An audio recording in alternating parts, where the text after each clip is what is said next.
Hello guys, do you have trouble paying attention during a class or a meeting? Do you easily forget or lose things? Are you always unable to stick to tasks that are tedious or time consuming? Do you know someone who is unable to sit still, especially in calm or quiet surroundings? Do you know someone who talks excessively, someone who always interrupts conversations, or someone who acts without thinking? Well, these and many more are the symptoms of ADHD, which means Attention Deficit Hyperactivity Disorder. But before I continue guys, my name is Nonso Zanobekwe and I welcome you in a very special way to my channel. Kindly subscribe to this channel and turn on the notification bell so that you don't miss out on any of my future videos. And so if you're ready, let's begin.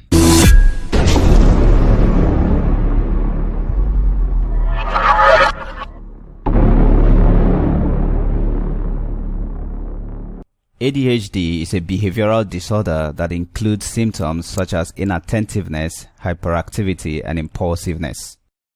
Most cases of ADHD are diagnosed when children are 6 to 12 years old. This is when the symptoms are more noticeable, and these symptoms usually disappear with age. But many adults who were diagnosed with ADHD at a young age continue to experience problems. Research has shown that people with ADHD may have additional problems such as sleep and anxiety disorders. Meanwhile, many children go through phases where they are restless or inattentive, and this is often completely normal and does not necessarily mean that they have ADHD. Also, ADHD can occur in people of any intellectual ability, although it is more common in people with learning disabilities. The symptoms of ADHD can be categorized into two types of behavioral problems, and these are inattentiveness and hyperactivity and impulsiveness. The symptoms associated with inattentiveness are having a short attention span and being easily distracted, making careless mistakes, for example in schoolwork, appearing forgetful or losing things, being unable to stick to tasks that are tedious or time-consuming, appearing to be unable to listen to or carry out instructions, constantly changing activity or task, and having difficulty organizing tasks. Meanwhile, the symptoms associated with hyperactivity and impulsiveness include being unable to sit still, especially in calm or quiet surroundings, constantly fidgeting, being unable to concentrate on tasks, excessive physical movement, excessive talking, being unable to wait your turn, acting without thinking, interrupting conversations, and little or no sense of danger.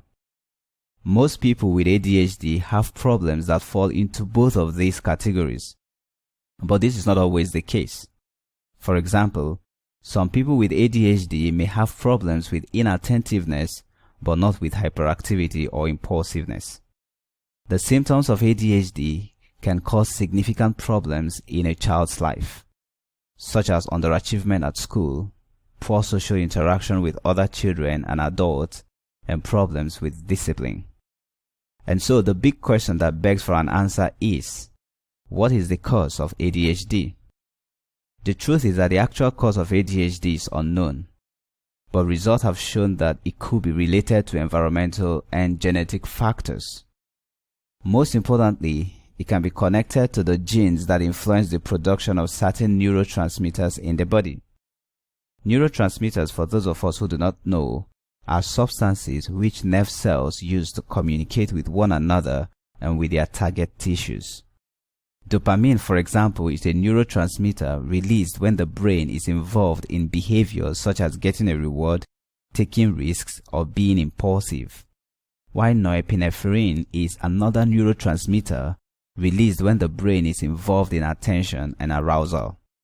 So low levels of these neurotransmitters can contribute to the symptoms of ADHD. However, the reason for the low levels of these neurotransmitters is still not well understood, and research remains ongoing. How then can ADHD be treated? Well, the treatment for ADHD can be tricky, since symptoms might vary from patient to patient. But whatever the case is, treatments are usually based on behavioral psychotherapy, medication, or both.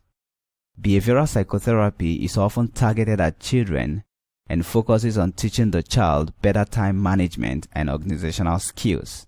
For example, having structured routines that they can follow and then giving rewards when they stick to those routines. Also, involving parents and teachers are very important. Behavioral parent training and behavioral classroom management have shown to be very helpful for children with ADHD. Keeping an eye on what your child eats is also very key. If your child is hyperactive after eating certain foods which may contain additives or caffeine, keep a diary of these and discuss them with your pediatrician. For adults, behavioral psychotherapy might focus on ways of decreasing distractions and also improving organizational skills.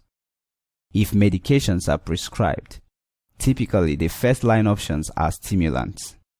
Since low levels of neurotransmitters are involved in ADHD, stimulants are always used because they tend to increase the number of neurotransmitters, therefore reducing symptoms. But most importantly, treatment is better arranged and monitored by a specialist, such as a pediatrician or a psychiatrist. Thank you very much for watching, and I look forward to seeing you in my next video. If you are yet to subscribe to this channel, kindly do that now, and don't forget to turn on the notification bell so that you don't miss out on any of my future videos. Moreover, if you have questions to ask or contributions to make to this topic, please feel free to do so in the comment section down below, and I'll be waiting to attend to you. I love you all.